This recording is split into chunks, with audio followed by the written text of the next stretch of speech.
Hi, and welcome to Basement Backgammon. On this episode, we are going to be broadcasting from a different location. This is not my basement. This is the Easton, Connecticut Public Library Community Room, which is the home of my backgammon club, the Easton Reading Backgammon Club. And this is Tuesday that I'm recording this on May 13th, and we are going to have a meetup in a few minutes. I thought before we met up, I would show the board that I'm using today for the meetup, and this board was custom made by, handmade, I should say, and custom made by a man named Vitor Hollanda, who operates out of the Miami, Florida area. All of Vitor's boards are handmade. The case is handmade. Everything's hand done. And as a bonus, he pours his own resin. So he makes his own checkers and he makes his own cubes and cups out of resin that he makes himself. And it's an interesting and satisfying weight to them and a good look to the boards. So let me just go through a little bit of this Vitor Hollanda board, which, by the way, has 2-inch checkers, and they are the thickest checkers that I've ever seen as a result of him doing it by hand.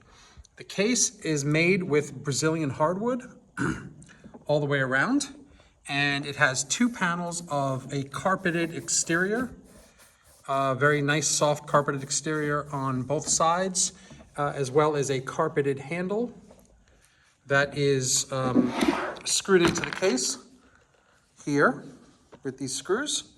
He uses pretty standard latches, and you can see there's a carpeted piece on this side as well. So all of this is Brazilian hardwood. It's quite nice, and he uses these box joints on the sides, on the corners, for extra strength. And let's open this up so you can see exactly what this looks like.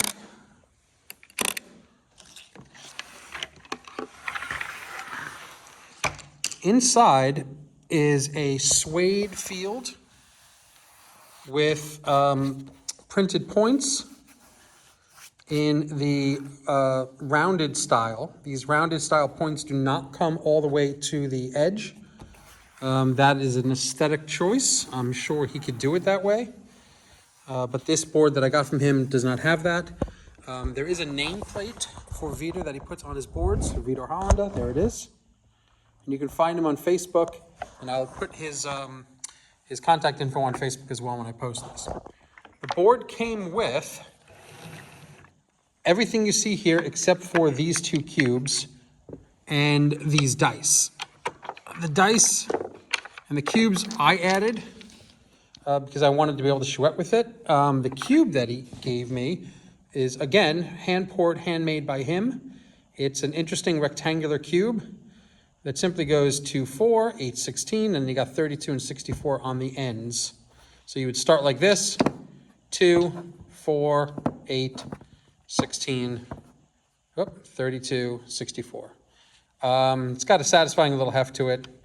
It's nice, and it fits in this area in the board. These are the checkers. As you can see, they're absolutely enormous. I didn't measure these, but these are certainly over 15 millimeter in thickness. They're like little hockey pucks, and they're great to play with. These are not vintage resin whatsoever. These are all modern resin. But you can see the flame on this orange is really nice, as well as the yellow, the muted yellow that he does here. These are his cups. They are also poured resin, and there is a cork interior. There's a little bit of a triplet. You can see it there. A little bit of a triplet there. I guess that counts, but it's pretty small.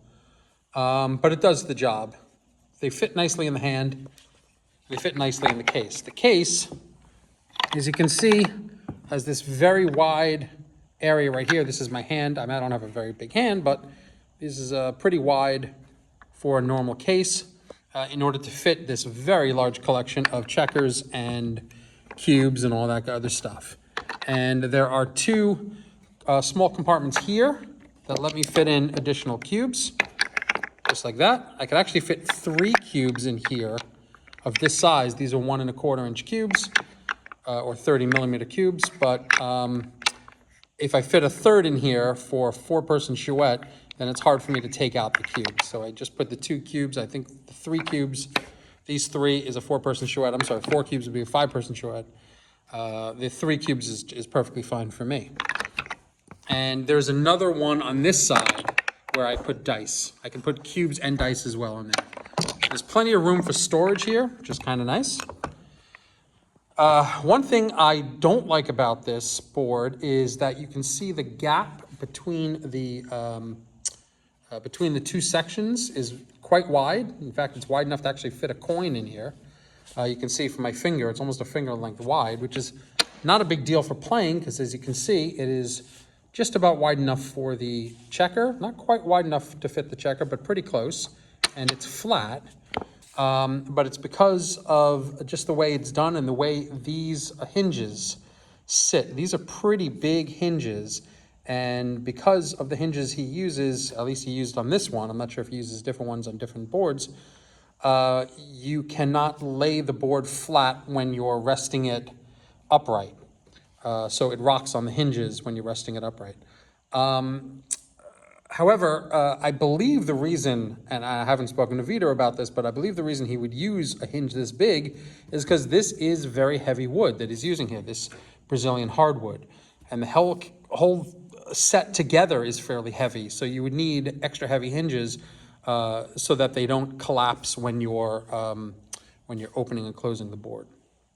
So let's take a look at this board, and I'm going to set it up for you.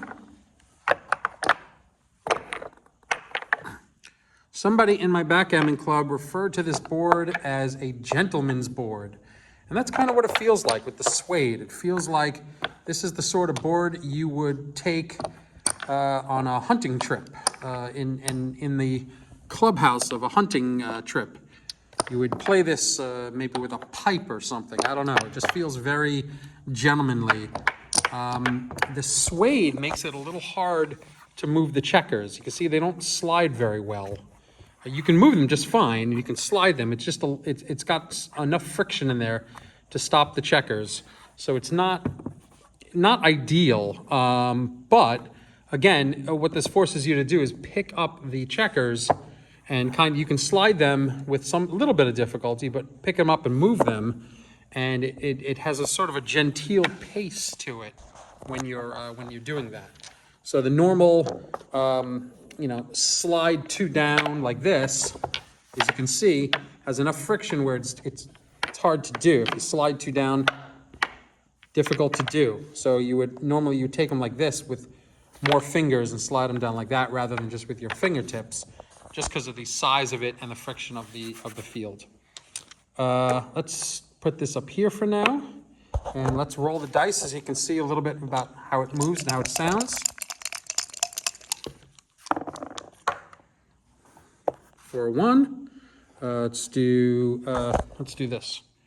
4 down, 1, and because of the wood, you have a nice satisfying hit to it. You can see that there are spacer bumpers of wood put onto each of the bumpers. Like they're spacers, but they're also meant to protect the case as well. So when you slam your checker down, you're injuring, I guess, this extra piece of wood here rather than the external case. So 4, 1, 2 down, 1 down. Let's see. Roll again. 6, 5. Okay, we're gonna run. 6, 5. Here's what the checkers sound like together against the wood. Very nice. And let's just do a 6 test here. And you can see Vitor is a craftsman. He's got the exact right amount of space between the checkers. It fits great. And across, with these enormous 2-inch checkers, you can only fit, you can still fit, I should say, 11, and then there's at least half of a checker width here. So 11 and a half. It's a good size. It's just a very large board, a large genteel board. And I really like playing with it. I got a lot of compliments on this board for playing, and I got a lot of compliments of how it looks. And these checkers are just to die for. I really like them. The only thing I would love more about the checkers is if they were more rounded. You can see that they're pretty squared off. So when Vitor cuts them, I'm sure he does do a little bit of rounding, so it's not sharp on the edges, and they're not sharp. But I like them myself, and that's just an aesthetic choice, just a little more rounded. So I don't know how he does it, but if he could put them in a tumbler or something for just a little bit, a couple of hours, it would give a nice round edge to it. Other than that, they're in great shape. They're wonderful, great to play with. And Vitor Hollanda, and he does good work. I recommend his boards. I really like my Vitor Hollanda, and I hope you get the chance to play on one. So from the Easton Library Community Room, I'm signing off.